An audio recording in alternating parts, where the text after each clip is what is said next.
Namaskar. A warm welcome to World News, an Indian perspective on All India Radio. This is Gitanjali Mathur, and with me is Reshma Tiwari, bringing glimpses of the major developments of the day from across the globe. Over the next half an hour, we shall bring to you the latest from the world of politics, economy, sports, entertainment, and more. The headlines: UN Climate Change Summit opens with host Egypt calling upon countries to move from pledges to an era of implementation. India to emphasize on its invitation to all countries to join Life movement. India is a beacon of growth for world, says Union Minister of State for Electronics and IT, Rajiv Chandrasekhar. New Delhi allows export of sugar up to 6 million metric tons during the sugar season 2022-23. Ahead of US midterm elections, President Joe Biden and his predecessors, Donald Trump, Barack Obama, urge Americans to vote in the crucial states.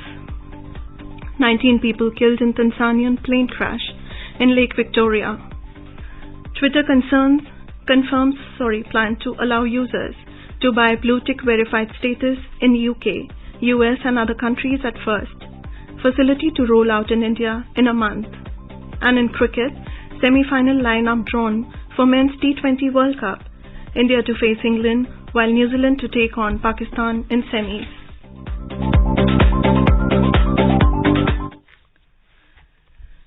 The 27th session of the Conference of Parties COP27 of the United Nations Climate Change Conference UNFCCC began in Egypt on Sunday. The UN's annual Climate Change Summit opened with host Egypt calling upon countries to move from pledges to an era of implementation. More than 120 world leaders are scheduled to address the summit at Sharm el-Sheikh. About 40,000 people are expected to attend.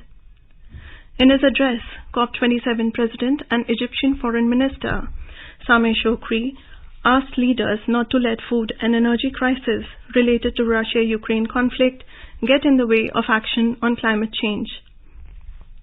Mr. Shoukry also stressed the need to find a solution to the problem of climate change, which United Nations World Meteorological Organization mentioned in its latest report. In the State of Global Climate Report 2022, scientists estimate that global temperatures have now risen by 1.15 degrees Celsius since pre-industrial times and said that the past 8 years are on track to be the warmest on record. In his statement, the UN General Secretary Antonio Guterres described the new report as a chronicle of climate chaos. He said it was clear that the planet is sending a distress signal. The outgoing chair of the talks, British official Alok Sharma, said countries had made considerable progress at the last meeting in Glasgow. So I want to thank the 29 countries which have already updated their NDCs since Glasgow. From Australia to Micronesia, India to Vanuatu, Norway to Gabon. And we also made progress outside the negotiating rooms with commitments from business, from finance, from philanthropy. Thanks to the work that we did together, we achieved our objective, the goal at the heart of the Paris Agreement. We kept 1.5 degrees alive. Environment, Forest and Climate Change Minister Bhupendra Yadav is leading the Indian delegation at the conference. Mr. Yadav said the world has gathered to deliberate on sustainable ways to fight climate change. He said COP27 should be COP of action, with the key deliverables having a specific focus on defining climate finance, outcomes on adaptation and loss and damage. Mr. Yadav also inaugurated the Indian Pavilion at Sharm el-Sheikh. Speaking on the occasion, he said, India's pavilion has been designed with the theme of lifestyle for environment. The pavilion will send out the message of life through various audiovisuals, logo and 3D models. He said, Indian Pavilion will continue to remind the delegates that simple lifestyle and individual practices that are sustainable in nature can help protect Mother Earth. Mr. Yadav added that Mission Life connects the powers of people for the protection of this earth and teaches them to utilize it in a better way. The minister said India is looking forward to substantial progress in the discussions related to climate finance. He added that India also looked forward to the introduction of new technologies and new collaborations to facilitate technology transfers. He said Prime Minister Narendra Modi has provided a simple solution to the complex climate change problem. India will emphasize again on its invitation to all countries to join the LIFE movement, Lifestyle for Environment, a pro-people and pro-planet effort. It seeks to shift the world from mindless and wasteful consumption to mindful and deliberate utilization of natural resources. And in today's Hotspot section, we bring you a news commentary on India's commitment for net zero carbon emission by 2070. It is written by N. Bhadran Nair, Executive Director of the Indian Science Journal. World leaders are in Sharm el-Sheikh, Egypt for COP27 to deliberate ways and means to mitigate the impact of climate change, which has emerged as the single most global catastrophe, having devastating impact on every spectrum of human life. Scientific evidences so far have established that climate change is mainly caused by humans. A survey of research studies between 2012 to 2020 supports the idea that human activities are altering Earth's climate. Another research reveals population growth contributes to 2/3 of year-to-year increase of rising temperature. Among the top 4 cities that face extreme heat in the world, 2 are in India, the national capital Delhi and Kolkata. About a quarter of the global change in extreme heat exposure came from just 25 urban settlements. It is time now for action. According to the Intergovernmental Panel on Climate Change, if we continue at the current pace, we will pass 1.5 degrees Celsius by 2040 and reach 2 degrees Celsius by 2050. Governments should use the momentum of corporate progress to advance ambitious, net zero aligned policies that tackle the broader environmental impact and provide companies and financial institutions with further clarity and confidence, exhorted the COP26 or Conference of Parties that signed the United Nations Framework Convention on Climate Change last year in Glasgow, a treaty that came into force in 1994. The last UN Climate Change Conference was held in Glasgow from 31st October to 12th November. It was the 26th Conference of Parties. In July 2021, the Group of Seven, G7, an intergovernmental political forum consisting of Canada, France, Germany, Italy, Japan, the United Kingdom and the United States made the very welcome commitment to achieve net zero through the introduction of mandatory corporate disclosure regimes. The regimes would ensure both the environmental related financial disclosure and disclosure on the impacts of economic activities on people and planet become standard business practice. I came with a concern for the whole of humanity, said Indian Prime Minister Narendra Modi while addressing the COP26 summit, and announced India's commitment to reduce the total projected carbon emissions by 1 billion tons from now onwards till 2030. In India's national statement, Prime Minister said by 2070, India will achieve the target of net zero or carbon neutrality, a state of zero carbon dioxide emissions. Mr. Modi told the world leaders that Indian Railways, which carries passengers more than the entire population of the world, has set itself a target of making itself net zero by 2030. This initiative alone will lead to a reduction of 60 million tons of emissions annually. Similarly, our massive LED bulb campaign is reducing emissions by 40 million tons annually. He listed India's initiatives. The Indian Prime Minister gave a slogan to moderate the impact of climate change, Lifestyle for Environment, or LIFE in short, and called for adopting it as a campaign. India has already started experiencing the changes due to change in the climate system, change in the pattern of rainfall, excessive floods and drought conditions. 4 among 20 cities in the world are in India: Mumbai, Chennai, Surat and Kolkata. A report prepared by the Potsdam Institute for Climate Impact Research in Germany a few years ago had projected a 6 degrees Celsius temperature increase over the Asian landmass by the end of the century. Climate change will also make food production more difficult and production costs higher. Food shortages could increase the number of malnourished children in South Asia by 7 million. It also poses a significant risk to health.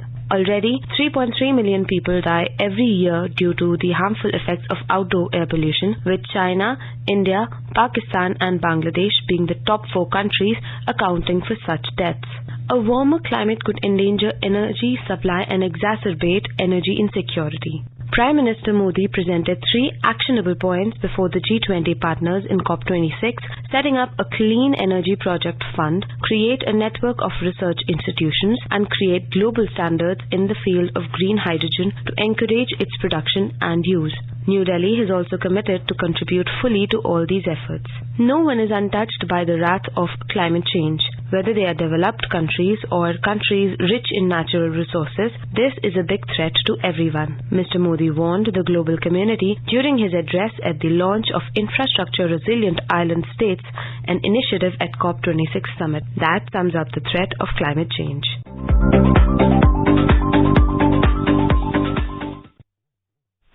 India's Minister of State for Electronics and IT and Skill Development and Entrepreneurship, Rajiv Chandrasekhar, has said that India today is a beacon of growth for the world. Addressing the Indian diaspora at the Vishwa Sadbhavana event in Dubai, UAE on Saturday, Mr. Chandrasekhar said that Prime Minister Narendra Modi's vibrant leadership, extensive reforms and the success of the government's flagship programs like Digital India, Skills India, Startup India have turned the earlier narrative of India being a dysfunctional democracy on its head. He said that India today is a living and breathing example of a country that is not only plural, secular and diverse, but also one that stands for economic development, innovation, growth and prosperity. The minister held a meeting with Mr. Omar Sultan Al Olama, UAE Minister of State for Artificial Intelligence, Digital Economy and Remote Work Applications. The government has allowed export of sugar up to 6 million metric tons during the sugar season 2022-23. The measure is aimed at balancing the price stability of sugar in the country and the financial positions of sugar mills. The centre has prioritized availability of about 275 lakh metric tons LMT sugar for domestic consumption, about 50 LMT sugar for diversion to ethanol production, and to have a closing balance of about 60 LMT sugar as on September this year. In a statement, the Commerce and Industry Minister said the balanced quantity of sugar will be allowed for exports. The government has also asked sugar mills to export speedily to make early payments to farmers. This is All India Radio, giving you the world news. For quick news updates round the clock, follow us on Twitter at AIR News Alerts. In the forthcoming midterm elections in the United States on Tuesday, all 435 seats in the House of Representatives are being contested, while 35 are up for grabs in the Senate. Though Democrats currently hold both chambers of the Congress, they are expected to lose the House and are in a dead heat for control of the Senate, according to polls.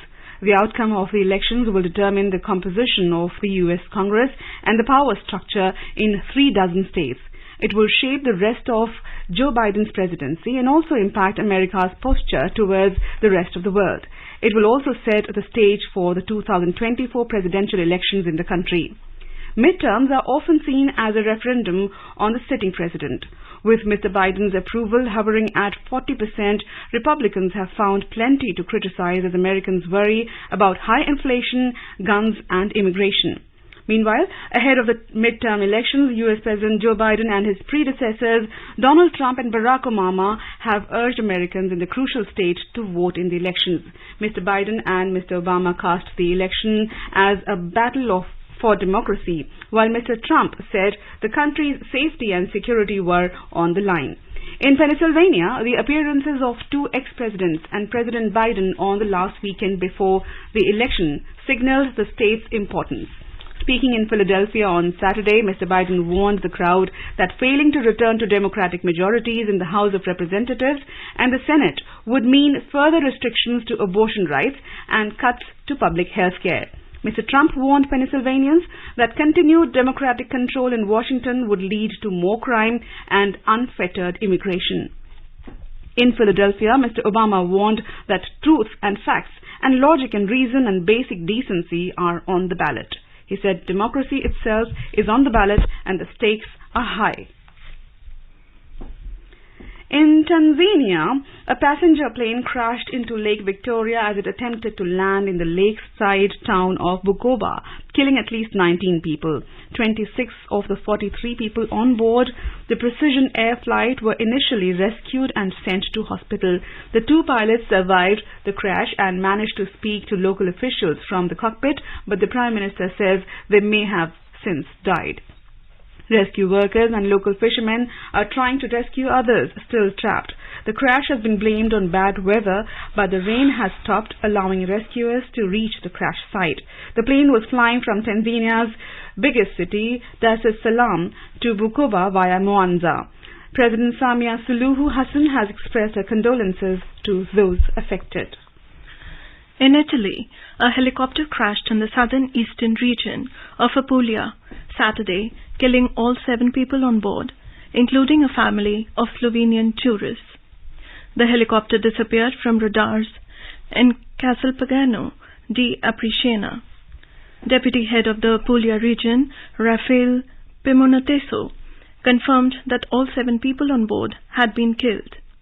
Among the dead were a family of 4 from Slovenia, and the other victims were a local doctor and the helicopter's 2 pilots, according to an Italian daily.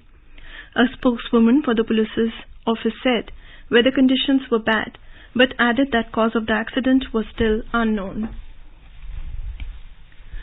Italy's new government has prevented 35 men from leaving a migrant ship which has been requesting access to an Italian port for 2 weeks. Minors and people with medical issues were allowed to disembark in Sicily. The Humanity One was one of the 4 vessels carrying migrants waiting for permission to dock in Italy. The new Italian Prime Minister, Giorgia Meloni, has promised to crack down on migrants traveling across the Mediterranean from North Africa. Italy is one of the main entry points to Europe. Since the start of the year, 85,000 migrants have arrived on boats, according to the UN. Many of the migrants set sail in small boats and are rescued by charity vessels during their journey. In total, 144 people were allowed to disembark the Humanity One with sails under the German flag on Sunday morning. Italian Interior Minister Matteo Piantedosi said those who did not qualify as vulnerable would have to leave Italian waters and should be taken care of by the flag state. In Russia, at least 13 people were killed after a fire broke out in a busy nightclub in Kostroma in early hours of Saturday. According to state media, fire broke out when a drunk customer at the nightclub fired a flare gun on the dance floor, which ignited parts of the lighting rig on the ceiling, quickly filling the room with smoke. It took several hours to extinguish the fire. A suspect, said to be a local resident, has been arrested. Rescuers said 250 people were evacuated from the building. Twitter has confirmed that it plans to allow users to buy blue tick verified status. The company said the feature would be open to users for Apple devices in certain countries who sign up for its Twitter Blue service for $7.99 per month. It is the first major revision of the social media platform after taking over by billionaire entrepreneur Elon Musk, who is also the CEO of electric car maker Tesla. The sought-after blue tick was previously only available to high-profile or influential individuals and organizations who were asked to prove their identity. It has been used as a sign that a profile is authentic and is a key tool to help users identify reliable information on the platform. Twitter said the changes would apply only in the UK, US, Canada, Australia and New Zealand at first. Twitter Blue will roll out in India in hopefully less than a month, Musk tweeted in reply to a question from a follower. Mr. Musk appears to be looking to diversify Twitter's income following his acquisition of the firm late last month in a $44 billion deal. On Friday, he said Twitter was losing more than $4 million per day and insisted that this gave him no choice over culling around half the company's 7,500-strong workforce. On Saturday, a top United Nations official, Human Rights Commissioner Volker Turk, urged Mr. Musk to ensure that human rights are central to the management of Twitter. The unusual UN intervention pointed to the sacking of Twitter's whole human rights team, saying this was not an encouraging start under Mr. Musk's ownership. There was no immediate response from Twitter. Japan's Maritime Self-Defense Force has held an international fleet review for the first time in 20 years to mark the 70th anniversary of its founding. 20 MSDF destroyers and submarines as well as 18 vessels from the United States, South Korea and 10 other countries took part in the review on Sunday in Sagami Bay, south of Tokyo. This was the second time the International Fleet Review was held in Japan. Japan did not invite Russia to the event, while China did not take part despite being invited by Japan. Kishida strongly criticized Russia and North Korea in a speech. He also reiterated his government's policy of aiming to drastically strengthen Japan's defense capabilities. The Prime Minister said that in order to protect the public and ensure peace and stability in the region, it is fundamental to seek the building of a stable international order through dialogue. He said, "We will formulate a new national security strategy by year-end and drastically strengthen Japanese defense capabilities." China on Sunday reported its highest number of new COVID-19 infections in 6 months, a day after health officials said they were sticking with strict coronavirus curbs. China recorded 4,420 new locally transmitted COVID-19 infections on Saturday. The National Health Commission said the most since May 6, compared up from 3,659 new local cases a day earlier. While case numbers are extremely low by global standards, China has stuck with the zero-COVID approach nearly 3 years into the pandemic that involves lockdowns, quarantines, frequent testing, and a drastic decrease in inbound travel. In Iran, hardline lawmakers urged the judiciary on Sunday to deal decisively with perpetrators to unrest as the Islamic Republic struggles to suppress the biggest show of dissent in years. Widespread anti-government demonstrations erupted in September after the death of young Kurdish Iranian woman Mahsa Amini. She was detained by morality police for allegedly flouting the strict dress code imposed on women. As many as 227 lawmakers from the Iran's 290 seat in a statement asked the judiciary to deal decisively with the perpetrators of these crimes and to all these who assisted in the crimes and provoked rioters. A total lunar eclipse will occur on the 8th of this month. This eclipse will be visible in South America, North America, Australia, Asia, the North Atlantic Ocean and the Pacific Ocean. In India, the eclipse will be visible from all places at the time of moonrise.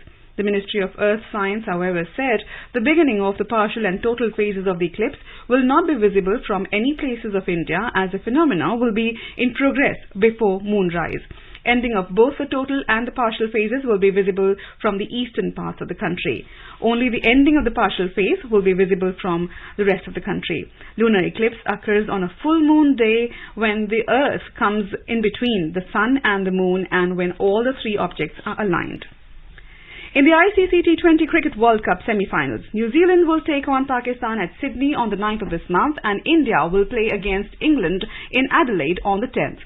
The semi-finals winners will face in the summit clash on the 13th November in Melbourne. On Sunday, India defeated Zimbabwe by 71 runs.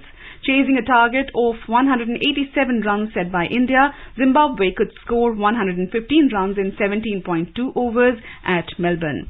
Earlier, electing to bat first, 50s from KL Rahul and Suryakumar Yadav powered India to a competitive 186 for 5 in their 20 overs in their final Group 2 Super 12 match.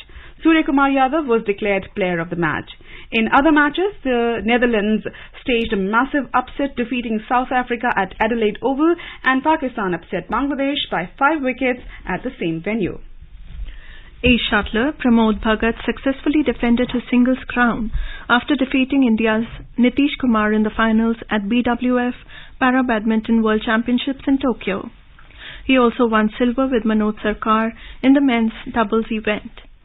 Pramod Bhagat defeated compatriot Nitish Kumar 21-19, 21-19 in 53 minutes to clinch the gold medal in the men's singles SL3 event.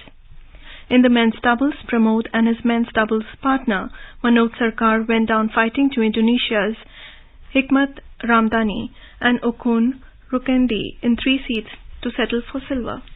Kenyans Evans Shebet and Sharon Lokedi survived brutal heat and humidity to win the New York City Marathons on Sunday after Brazilian Daniel do Nascimento collapsed during the race. Do Nascimento set an aggressive pace and had a 2-minute lead at the halfway mark of the men's race, but he collapsed after mile 20, stunning onlookers as New York City Police Department officers ran to assist him. Organizers did not immediately respond to requests for comment on his condition. Now let us take a look at the major developments around the world as reported in the foreign press. The Financial Times reveals that US oil producers reaped $200 billion windfall from Ukraine war price surge. The Guardian writes that Iranians defy crackdown with fresh protests as President dismisses US vow to free Iran. The Wall Street Journal reports that Ukraine curbs power use as Russian strike take toll on electric grid. The Washington Post notes that midterms pose fresh tests for American democracy after 2 years under fire. The Globe and Mail, quoting a report, writes that US urges Ukraine to be open to talks with Russia. The New York Times says developing nations message at global climate talks, pay up polluters. Japan Times says climate change is speeding up, warns major UN report. A quick look at the headlines once again. UN Climate Change Summit opens with the host Egypt, calling upon countries to move from pledges to an era of implementation. India to emphasize on its invitation to all countries to join LIFE movement. India is a beacon of growth for world, says Union Minister of State for Electronics and IT Rajiv Chandrasekhar. New Delhi allows export of sugar up to 6 million metric tons during the sugar season 2022-23. Ahead of US midterm elections, President Joe Biden and his predecessors Donald Trump, Barack Obama urge Americans to vote in the crucial states. 19 people killed in Tanzanian plane crash in Lake Victoria. Twitter confirms plan to allow users to buy blue-tick verified status in UK, US and other countries at first. Facility to roll out in India in a month. And in cricket, semi-final lineup drawn for Men's T20 World Cup, India to face England while New Zealand to take on Pakistan in semis. And now, before we end, let us listen to Mahatma Gandhi's favorite bhajan, Vaishnav Jan, by artists from Egypt.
And with that, we end this bulletin.